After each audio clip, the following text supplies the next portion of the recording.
Yuk teman-teman, kita dengar tentang keamanan AI dari sisi pendapat Elon Musk. Menurut Elon Musk, kita mesti lebih khawatir tentang keamanan AI daripada sekarang. Udah lama Elon pikir seharusnya ada badan regulasi AI yang ngawasin kecerdasan buatan buat kebaikan publik. Kayak resiko cuaca yang berdampak pada publik, baik itu administrasi obat-obatan atau administrasi penerbangan, bahkan badan monitoring. Baik itu resiko publik atau kebaikan publik, penting buat wasit dari pemerintahan dan badan regulasi.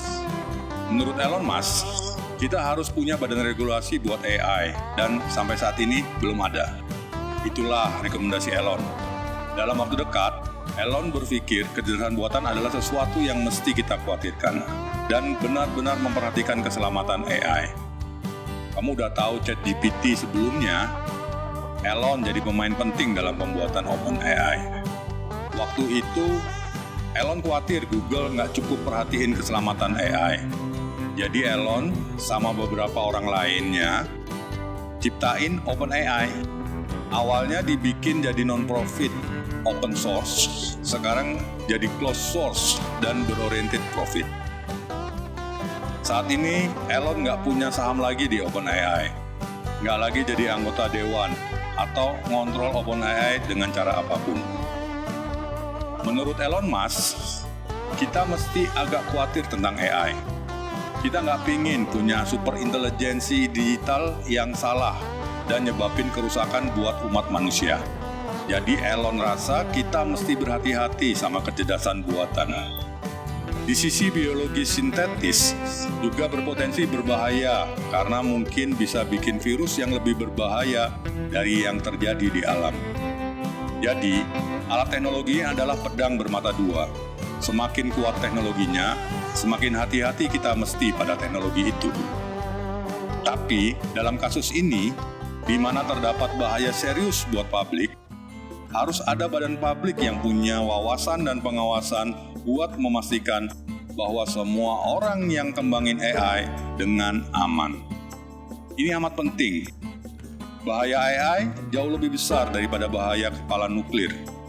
Kenapa kita nggak punya pengawasan regulasi? Ini gila.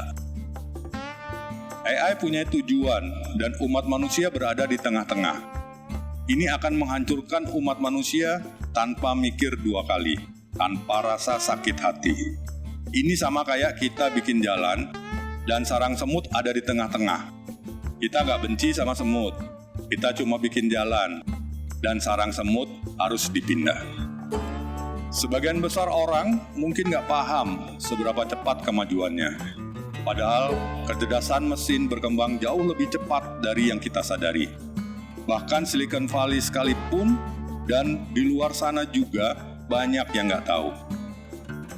Kalau ada kecerdasan super yang terlibat dalam peningkatan diri yang berulang, atau kalau ada fungsi optimasi yang merugikan umat manusia, bisa-bisa dampaknya sangat buruk. Misalnya saja, kasus spam email yang sering kita alami. Kalau kecerdasan mesin udah lebih cerdas daripada kita, dan menemukan cara yang efektif untuk memfilter spam, bisa-bisa kita yang dianggap spam dan diabaikan. Wah, nggak mau kan kita kayak gitu? Kita juga perlu waspada dengan perkembangan biologi sintetis, karena bisa dibuat virus-virus yang lebih berbahaya dari yang ada di alam. Intinya, teknologi itu kayak pedang bermata dua. Semakin canggih teknologinya, semakin harus hati-hati kita dalam menggunakannya.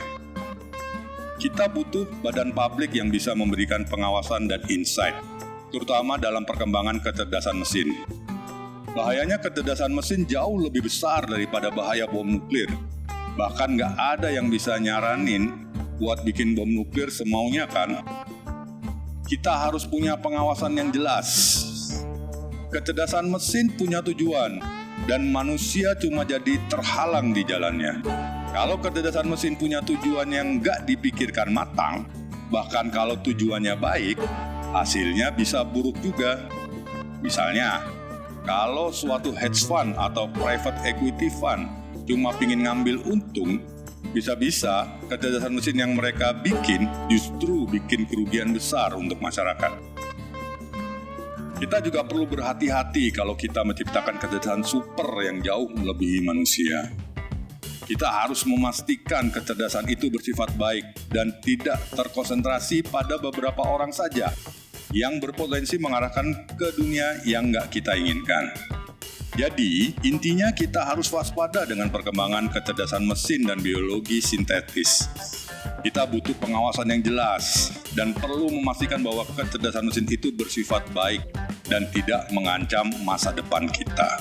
Kalau kita bikin AI yang super duper pinter banget sampai melebihi kecerdasan manusia, kita harus pastikan bahwa AI tersebut bersifat baik. Kita harus ingat kutipan dari Lord Action. Kekuatan korup, kekuasaan mutlak korup mutlak. Dan kebebasan terdiri dari distribusi kekuasaan dan kekuasaan mutlak di dalamnya konsentrasi. Jadi, penting banget agar kekuatan AI tersebut tidak dikonsentrasikan dalam satu orang atau kelompok kecil saja. Karena bisa jadi berbahaya bagi dunia kita. Gampang-gampang susah, makanya dinamain the singularity karena masa depannya sulit diprediksi. Tapi menurutku, banyak orang yang lebih suka hidup dalam sistem demokrasi daripada hidup dalam kekuasaan satu orang. Dan bisa jadi, orang yang mengendalikan AI tersebut bisa jadi komputer atau manusia yang mengontrolnya. Kalau AI jauh lebih pintar dari kita, bahkan ketika kita dalam keadaan terbaik, bisa jadi kita cuma jadi seperti hewan peliharaan aja deh.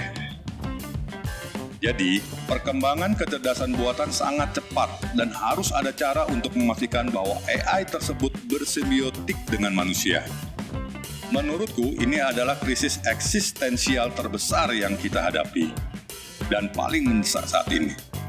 Salah satu solusi adalah dengan memiliki lapisan kecerdasan buatan yang bisa bekerja sama dengan sistem limbikumu dan otakmu.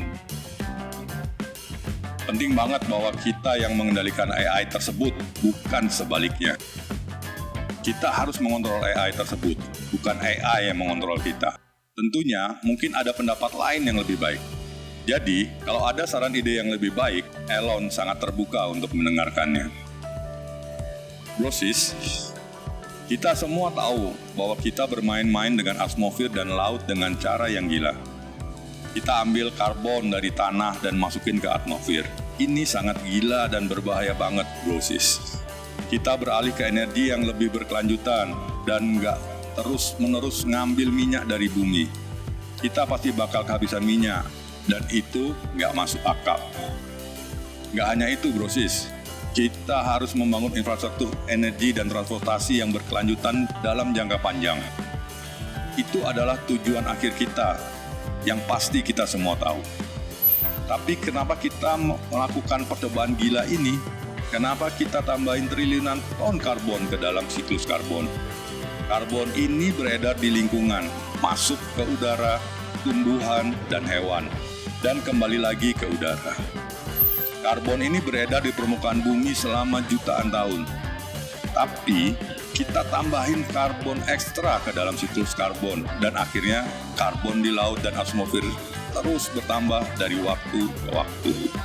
Ini adalah ancaman yang sangat serius, brosis. Ini eksperimen yang paling gila sepanjang sejarah manusia.